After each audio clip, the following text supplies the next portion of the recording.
adversity. Creating something that's not there. Actually, what you're looking at here is like an online visual video magazine. It's unscripted too. And we're going to talk a little about that and how that works. See, online video, it's different than television. Television, everything has to be Hollywood, everything has to be polished. What I found out was actually the viewers for the videos were actually low, like 40 viewers, as opposed to some of my stuff, which is like 23,000 views, 47,000 views. Creating niche followings, all for myself. So it's kind of cool. Anyway, that's that. When you start doing business for yourself, especially when you're writing sales copy, you got to really think about what is your currency? What do you like to, what is it? You know, I get approached for a lot of different businesses from people, and I'm always amazed that there's trades, there's barters, there's friendship type stuff. I have to use currency, unfortunately. My bill collectors only take currency. You know, United States legal tender stuff. And this is interesting too. When you look at things like traffic hits, bounce rates, email blasts, popularity, how do you turn all that into money? And I think there's a problem with that. That's kind of coming up, because I used to really kind of just focus on just the bare bones textbook version of what this could mean as far as to dollars. But the thing is, sometimes there's waiting involved in this, and people have to kind of wait to convert. And there's a whole series of numbers about this. If you ever study it, it's really interesting. Like every 100 visitors, I think it's like 23 buy or 23 look into what you want to have. There's a repeat visitor factor that comes in before they actually physically buy something. What I decided to do for whenever I sell my stuff is to cut that completely in half. And again, it goes back to confrontation. I pick up a phone and find if the prospect's really interested or not. And that really cuts my rejection down to 50%, and I'm able to kind of narrow it down. What that translates to in dollars is quite exciting, actually, because if the media channels are falling apart, like email blast, that sort of thing, picking up a phone is something that a lot of people won't do. And I will do that. That means getting closer to a sale. And then I usually hit it with a fax with some sales copy on it.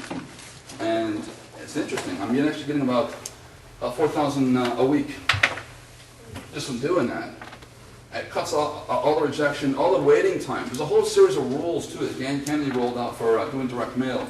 You had to do like a set of 100 letters. You might get 2% response. There's a whole thing for that. And if you want to wait 2 weeks, I know a lot of guys here in Detroit can't wait 2 weeks to get paid. They want to get paid immediately, if at all possible. So you have to kind of make adversity your friend and really take rejection. You have to embrace it. That's lesson 2. Embrace the rejection. I turned down a couple business models last week. I had some friends of mine that wanted to start a business. Turned out the website was ineffective. No one was going to it. They were waiting for their response before I could get my marketing piece in. And ended up reminding me of a poster back in the 60s for anti-war. It was, what if they gave a war and nobody came, right? But the thing is, what if you have a business and nobody came? Same thing. Very, very counterproductive. So you don't want to do that, definitely.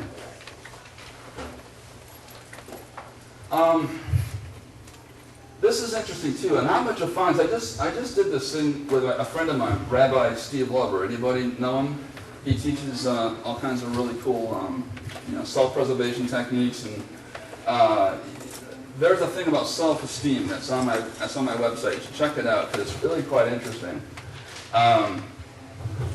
There was a test done for self-esteem, and it just does really tie into business, because the way what it was is that parents automatically give their children respect and what, as they should, and that was considered self-esteem. But really, what they found out was that it was meaningless, because unless that child is actually challenged to break his barriers or his fear barriers or fear of rejection, he'll never get good results. And so what we found out was that self-esteem is actually a byproduct of your actual, journey. So that's not the number one thing. It's a byproduct of you failing. It's okay to fail. Me, I take on the old adage from the Godfather movies, where he says, was it Don Corleone likes to get bad news immediately. I feel the same way because if my campaign's bombing, I want to know. This also ties into the Google Analytics thing. If you have sales copy that's bombing and people are leaving and your bounce rate's 89%, then obviously you're not connecting to your people in the right way. You want to change that.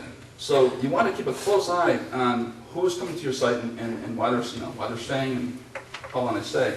But this video, check that out. That's a pretty cool thing. Now, let's see.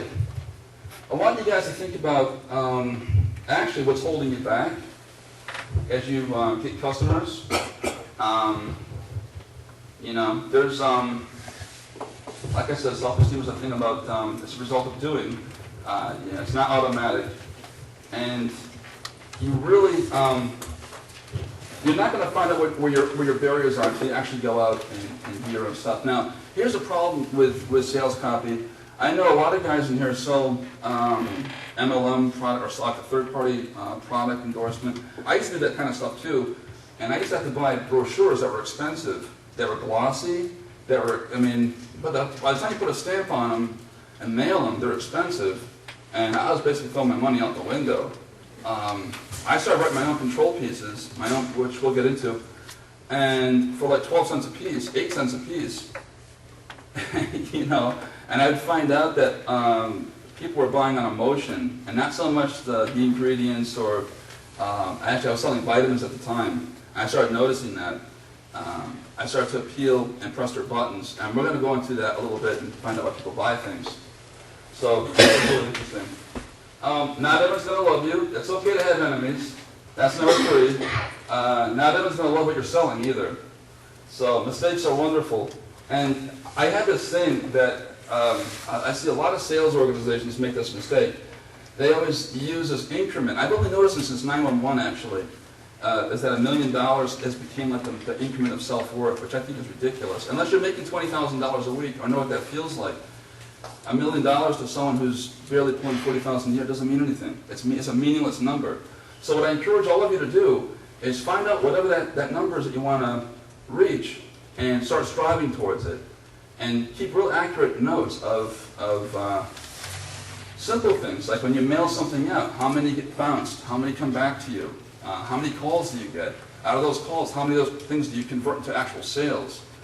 And that's kind of the tough questions. Well, we go into why people buy things. It's people buying emotions, but that's really the beginning, really. There was somebody I was coaching last month who was a little upset because I was trying to explain to him my favorite way to sell. My favorite way to sell to somebody, if I know they're really wanting something, I like to use fear.